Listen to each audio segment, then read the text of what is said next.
Here we go then. This is the 99 Yamaha XJR 1300. This is my dad's bike. It's been off the road for roughly about 4 years.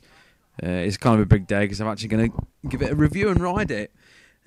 First of all, I'm just going to apologise for the camera because I was a cheapskate and bought an SJ cam, not realising there was no mic jack. Now the wind noise is annoying me, let alone anybody that's viewing. And just thanks for putting up with it. I know I'm trying to get on the case for it, so I'm going to sort it out as soon as I can. I'm just bouncing up and down there because it's had new shocks. The other ones they'd had it basically, they were rock solid, but these new ones, they're that hard, they're rock solid as well. They're not even moving with my hefty arse on it. Stats wise, it's quoted as 105 bhp on the older models. Quite a heavy bike. I'm thinking we're looking at 220 kilos. Insurance group was 13 at the time. It's saying 38 to the gallon. With it being a 12, it's actually a 1250 rather than a 1300. It's fine once you're cruising, but at motorways, in town, it's going to be, it's going to eat the fuel basically. And at the time, it was quite dated with the retro twin rear shocks. I mean, they've still kept that now. Personally, I don't know the benefits or the drawbacks to having a single or a monoshock on a bike, but I didn't really have long enough on this anyway to test it out. But it still rode very well. The brakes, they were actually, I don't know if you remember the old gorgeous 1998 R1, the first one. It had the brakes from that. So, you're going to stop well because this thing does, about 140, 150 mile an hour. And believe me, you'll know that because there's absolutely no protection. I didn't get up to that, obviously, but you can see what it is. It's a retro-looking cruising type, perfect for making into a street fighter bike.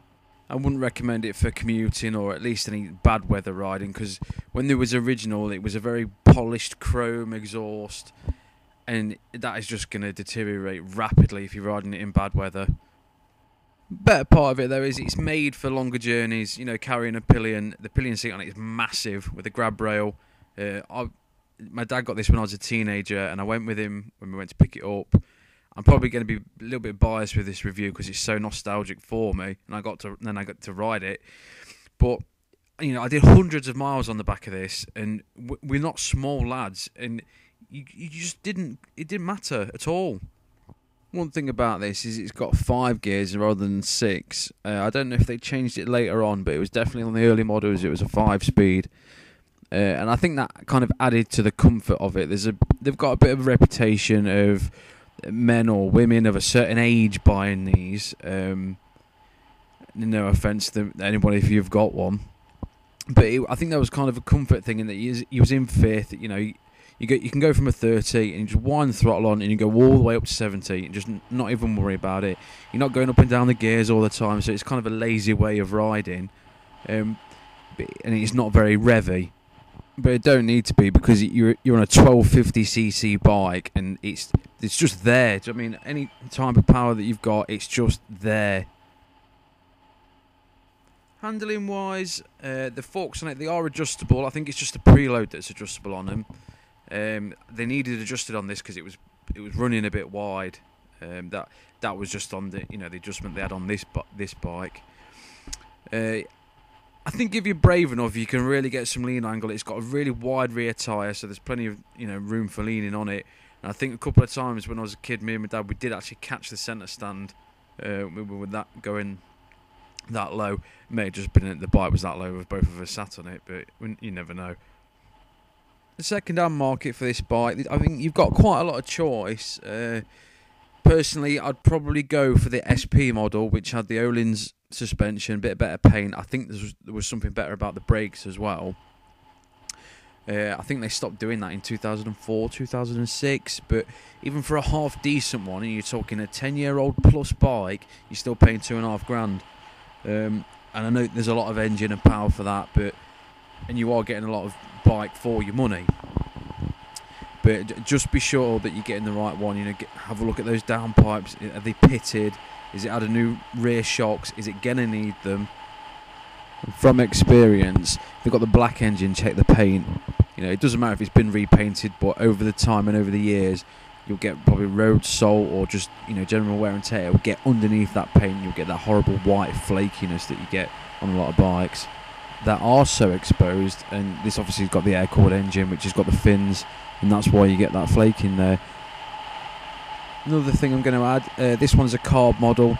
They did change it to injection at some point over the years, but now I'm going to be dead cheeky and put an appeal out that if anybody knows of where I can ride or, you know, just have a go on the new 2015 XJR or the XJR Racer, I'm going to be dead cheeky and beg and plead for you to let me have a go and let me review it. It's early days in my YouTube, you know, career, if you'll call it that, but I'm so desperate to ride one. It seems nobody's got a demo one, and I think it needs a bit of attention, really, because, you know, everyone's raving about the Yamaha one, which, you know, yeah, definitely, it's like a GP bike on the road, this one. But I think this is kind of the XJR's last chance. If they don't sell a lot of these new ones, I think it may get discontinued, which would be such a shame. I think it's great. It's kind of it's just a staple of the biking industry. It's the only one that Yamaha sell that's anywhere like this. You know, with them straying towards the more modern naked bikes like the MT09, 07 range, whatever. I think they need to keep something like this that isn't a chopper for sale. The final verdict on this bike, it's great, comfortable. I think the looks outweigh the wind that you'll get from it and the lack of protection.